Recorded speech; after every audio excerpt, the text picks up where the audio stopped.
হাতে গোনা মাত্র আর কয়েকটা দিন, তারপরে গণদেবতাদের রায় পড়ে যাবে ভোট বাক্সে। রাজ্যবাসী প্রত্যেকে যাতে ভারতীয় জনতা পার্টিকে বিপুল ভোটে জয়যুক্ত করে, তার জন্য বিজেপির প্রত্যেক নেতৃত্বরা প্রথম থেকে জোর কদমে শুরু করে দিয়েছে নির্বাচনী প্রচার। শনিবার কমলপুর মণ্ডলের উদ্যোগে এক সাংগঠনিক সভা অনুষ্ঠিত হয়।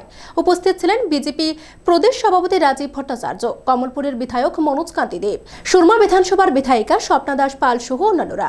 এদিনে আসন্ন লোকসভা নির্বাচনকে সামনে রেখে বুথ স্তরের কার্যকর্তাদের নিয়ে এক বিশেষ আলোচনা সভা অনুষ্ঠিত হয়। মূলত আমাদের আগামী লোকসভা নির্বাচন, এই নির্বাচনকে সামনে রেখে আমাদের প্রত্যেক জেলাতে, আমি আজকে ধলাই জেলার দুটি মণ্ডলেই সুরমা এবং কমলপুরে সাংগঠনিক বৈঠক এবং জনসভায় আমি অংশগ্রহণ করেছি। এবং কমলপুরের আমাদের টোটাল 58টা বুথ রয়েছে কমলপুর বিধানসভা, এবং সেখানে গত 2023-এ আমরা 37টা বুথে আমরা জয়লাভ করতে পেরেছি।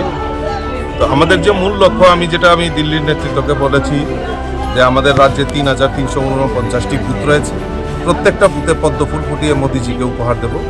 তো আমার এই দেবদুর্লভ কার্যকর্তারা, কমলপুরের যারা কার্যকর্তা, প্রত্যেকের কাছে আমার একটা আবেদন রয়েছে যে 58টা বুথেই আমরা পদ্মফুল ফুটাবো, সেই সংকল্প নিয়ে আমাদের সকলে মিলে কাজ করতে হবে।